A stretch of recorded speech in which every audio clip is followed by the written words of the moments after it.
அனைவருக்கும் வணக்கம். ஔஷதம் சித்த மருத்துவ மையத்தின் சார்பாக உங்களின் மருத்துவர் டாக்டர் மு. கலைவாணன். இந்த பகுதியில் ஃப்ரோசன் ஷோல்டர் தோள்பட்டை வலியை பற்றி பார்க்கலாம். இது ஏன் ஏற்படுதுன்னு பார்த்தோம்னா, ஸ்போர்ட்ஸ் இன்ஜுரியால் அதிகமாக வரும். அதாவது பந்து தூக்கி போடுறது, ஈட்டி எறியது, ஷார்ட் புட்டு த்ரோ பண்ணுறது, இதெல்லாம் இந்த ஷோல்டரை பாதிக்குது. ஷோல்டர் ஜாயிண்ட் ரொம்ப ஸ்பெஷல். ஏன்னா 3 எலும்புகள் அது சேர்ந்துருக்கும். ஒன்று காலர் போனு, ஹியூமர்ஸு, ஸ்கேப்புலா.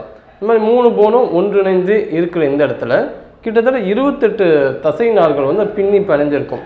ஸோ மூமெண்ட்ஸுக்கு ரொம்ப ரொம்ப முக்கியமானது தோல் தான். அது தோள்பட்டையில் வலி வரும்போது அது என்ன ஆகும்னா, ஃபஸ்ட்டு லேஸாக இருக்கும். அதுக்கப்புறம் ஆடாமல் அசையாமல் ரொம்ப இறுகி போயிடும். அந்த இடத்துல பிளட் சர்க்குலேஷன் சரியாக ஆகாது. அது கொஞ்ச நாள் போக போக அப்படி ஃப்ரோசன் ஷோல்டராக மாறும், தோள்பட்டை வலியாக மாறும். இது எப்படின்னா, இதோட சிம்டம்ஸ் பார்த்திங்கன்னா, நம்ம ஷர்ட்டு போடும்போது நம்ம பட்டனால் சரியாக போட முடியாது. கையை பின்பக்கம் அப்படின்லாம் கொண்டு போக முடியாது. கொஞ்சம் தூரம் அப்படி கொண்டு போனாலே லாக் ஆகிடும். அதுக்கு மேலே போக முடியாது. கையை ரொம்ப மேலே தூக்க முடியாது. தலைக்கு முன்னாடி ரொம்ப கொண்டு போக முடியாது. இந்த மாதிரி சிம்டம்ஸ் வந்தாவே இது ஃப்ரோசன் ஷோல்டர் நம்ம தெரிஞ்சுக்கலாம். இது விட்டிங்கன்னா என்ன ஆகும்னா, தோள்பட்டையில் வலி அதிகமாக இருக்கும். எந்த ஒரு விஷயத்தையும் நம்ம எடுக்க முடியாது. வெயிட் லிஃப்டிங் பண்ணுறவங்களுக்கு இந்த பிரச்சனை அதிகமாக வரும்.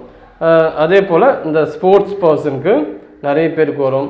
இன்ஜுரி எங்கேயாவது போய் இடிச்சுக்கிட்டோம்னா இந்த மாதிரி பிரச்சனை, ஆக்சிடெண்ட்டில் இது வரும். இது சில நோய்களின் காரணமாக வரும். இடித்தாதான் இந்த பிரச்சனைலாம் கிடையாது.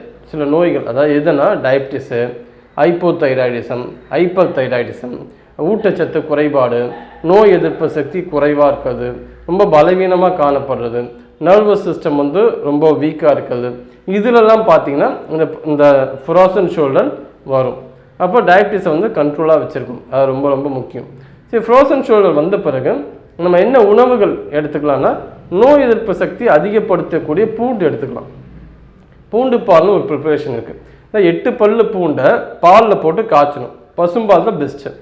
காய்ச்சின பிறகு முதல்ல பூண்டை சாப்பிடணும். அதுக்கப்புறம் அந்த 1 கிளாஸ் பாலில் கொஞ்சமாக மஞ்சள் தூளும் மிளகுத்தூள் போட்டு நம்ம குடிக்கணும். இதை இரவு நேரம் மட்டும் ப்ரிப்பேர் பண்ணி சாப்பிட்டா போதும். பூண்டுக்கும் பார்த்திங்கன்னா நோய் எதிர்ப்பு சக்தியை அதிகரிக்கும், மஞ்சளுக்கும் அந்த திறன் உண்டு. அப்போ இந்த பூண்டு பால் இரவு நேரத்தில் நம்ம தொடர்ந்து சாப்பிட்டோம்னா தோள்பட்டை வலி கண்டிப்பாக குறைய ஆரம்பிக்கும். எக்ஸ்டர்னலாக நம்ம என்ன பண்ணலாம்னா, நம்ம ஒத்தனம் கொடுக்கலாம். ஐஸ் கட்டியில் ஒத்தனம் கொடுக்கலாம், இல்லை சுடு தண்ணி ஒத்தனம் கொடுக்கலாம். ஒத்தனம் கொடுக்கும்போது என்ன ஆகுதுன்னா, அந்த பிளட் சர்க்குலேஷன் அந்த இடத்துல நல்லா போக ஆரம்பிக்கும். இதை தொடர்ந்து கொடுக்கலாம். வேறு என்னென்னா, இப்போ பஸ் ட்ராவல் பண்ணும்போது கையை அந்த மேலே கம்பி பிடிச்சிக்கிட்டு அப்படி அந்த மாதிரி பண்ணக்கூடாது. ஏன்னா சப்போஸ் பஸ்ஸில் சடன் பிரேக் அடிக்கும் போது இன்னும் தோள்பட்டை வலி ரொம்ப அதிகமாகும். ஸோ அதிலலாம் சின்ன சின்ன விஷயந்தான், அதுலேயும் கவனமாக இருக்கணுங்கிற. வேறு என்ன நம்ம பண்ணலான்னா, உணவுகளில் ரொம்ப ரொம்ப ஆரோக்கியமாக இருக்கக்கூடியது வெந்தயக்களி நம்ம செஞ்சு சாப்பிட்லாம், உளுந்தங்களி சாப்பிட்லாம். இதெல்லாம் எலும்பை பலமாக்கும். வேறு என்னென்னா, நம்ம டெய்லி ஒரு கேரட் சாப்பிட்ணும், ஒரு நெல்லிக்காய் ஒன்று போதும். அருகம்புல் சாறு கிடச்சா நம்ம அதை மாதிரி குடிக்கணும். இதை தொடர்ந்து 3 விஷயத்தை நம்ம தொடர்ந்து பண்ணிக்கிட்டே வந்தாலும் நோய் எதிர்ப்பு சக்தி அதிகமாக இருக்கும். ஃப்ரோசன் ஷோல்டருக்கு சித்தாலி மெடிசன் இருக்குது.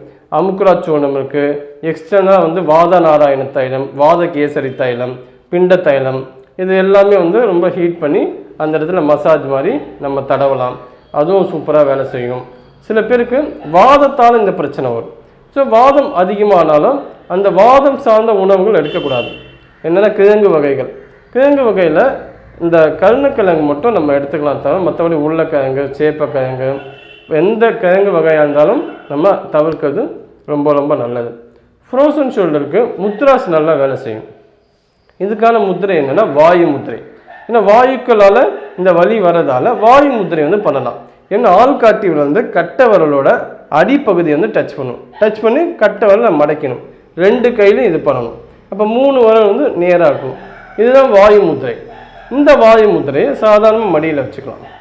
எவ்வளோ நேரம் பண்ணலாம்? ஒரு 20 நிமிஷம் பண்ணலாம். இந்த பொசிஷன் வச்சா இந்த பொசிஷனில் தான் இருக்கும். சாதாரணமாக இது பிஃபோர் ஃபுட்டு, ஆஃப்டர் ஃபுட்டு அப்படிலாம் ஒன்றும் கணக்கு கிடையாது. எப்போ நீங்கள் ஓய்வாக இருக்கீங்களோ அப்போல்லாம் இந்த முத்திரை பண்ணலாம். அப்படி பண்ணும்போது கண்டிப்பாக பெயின் குறைய ஆரம்பிக்கும். சில பேருக்கு வந்து அக்குப்ரெஷர் பாயிண்ட்ஸ் கூட நல்லபடியாக வேலை செய்யும்.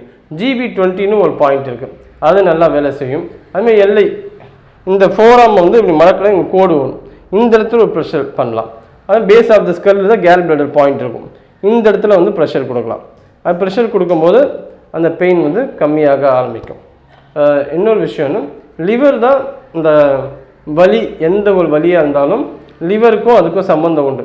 அப்போ லிவரை வந்து ஸ்ட்ரென்தன் பண்ணுற மாதிரி பைனாப்பிள் ஜூஸ் குடிக்கலாம், புதினா சாறு பிளைன் தான், எதுவும் ஆட் பண்ணக்கூடாது, கொத்தமல்லி சாறு, இந்த மாதிரி ஏதாவது ஒரு விஷயத்தை வந்து நம்ம இன்டேக் பண்ணலாம், இது கூட குறைக்கும்.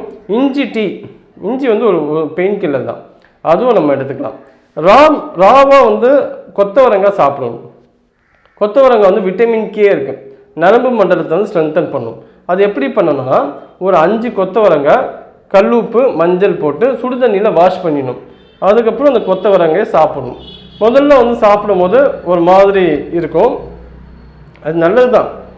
அப்போ தொடர்ந்து சாப்பிட என்ன ஆகுதுன்னா அந்த பெயின் வந்து குறைய ஆரம்பிக்கும். இந்த கொத்தவரங்காய் வந்து நேச்சுரலான பெயின் கில்லர்னு சொல்லுவாங்க. அப்போது அதை வந்து நம்ம தொடர்ந்து எடுத்துக்கிட்டால் இந்த பெயினில் வந்து கண்டிப்பாக ரிலீஃப் ஆகலாம். நல்ல உணவுகள் எடுத்துக்கணும், ஈஸியாக டைஜஸ்ட் ஆகிற உணவாக இருக்கணும். இந்த நேரத்தில் வந்து அதிகமாக நான் வெஜிடேரியன் வந்து எடுக்கக்கூடாது. நான் வெஜிடேரியன் எடுக்காமல் கஞ்சி வகைகள் வந்து கொடுக்கலாம். முக்கியமாக நான் வெஜிடேரியன் வந்து பிராய்லர் சிக்கனு, முட்டை கண்டிப்பாக வந்து அவாய்ட் பண்ணணும். அது ஏன்னா வந்து அது வந்து ஈஸியாக டைஜஸ்ட் ஆகிறதுல பிரச்சனை. மைதா ப்ராடக்ட்ஸு, பரோட்டா வந்து சாப்பிடக்கூடாது. அதே போல் ஸ்நாக்ஸ் ஐட்டம், இந்த பஃப்பு சாப்பிட்றது, சமோசா சாப்பிட்றது, பஜ்ஜி போண்டா, இன்றைக்கி மதியானம் சாப்பிட்டாலும் ஈவினிங் வந்து ஸ்நாக்ஸ் வந்து ரொம்ப அதிகமாக விருப்பப்படுவாங்க. அதிகமாக டீ காஃபி வந்து குடிக்கக்கூடாது. அதுக்கு பதிலாக லெமன் டீ குடிக்கலாம், இஞ்சி டீ குடிக்கலாம். இந்த மாதிரி ஹெர்பல் டீ நிறைய வெரைட்டியில் வந்திருக்கு, அது எல்லாமே குடிக்கலாம். அது எல்லாம் வந்து நல்லது தான். இது மாதிரி சில விஷயங்களை வந்து நம்ம ஃபாலோ பண்ணணும். காலையில் இருந்து சூரியனை பார்க்கணும். காலையில் 6 மணிலேருந்து 7 மணிக்குள்ளே ஒரு 5 நிமிஷம் நேரடியாக சூரியனை பார்க்கணும், கண் இமைக்காமல் பார்க்கணும். 7 மணிக்கு மேலே தேவையில்லை. இந்த 5 நிமிஷம் நீங்கள் தொடர்ந்து பார்க்க அந்த ஃப்ரோசன் ஷோல்டருக்கு இந்த விட்டமின் டியே மிகச்சிறந்த மருந்தாக இருக்கும். அது வந்து சன்லைட்லேருந்து கிடைக்குது. ஸோ இந்த மாதிரி நிறைய டிப்ஸு நான் உங்களுக்கு கொடுத்துருக்கேன். இதில் எது தேவையோ அதை வந்து நீங்கள் தொடர்ந்து பயன்படுத்தி இந்த ஃப்ரோசன் ஷோல்டர், இந்த தோள்பட்டை வலியில் வந்து வெளியே வருமாறு கேட்டுக்கொள்கிறேன். நன்றி, வணக்கம்.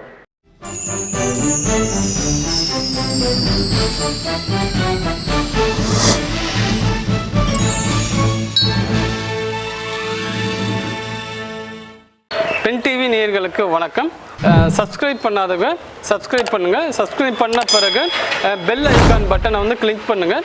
அதில் வந்து ஆல் நோட்டிஃபிகேஷன் ஒரு ஆப்ஷன் இருக்கும், அதை கிளிக் பண்ணிங்கன்னா உங்களுக்கு இந்த வீடியோ அப்லோட் பண்ணுறது கரெக்டாக அந்த மெசேஜ் உங்களுக்கு வந்து சேரும்.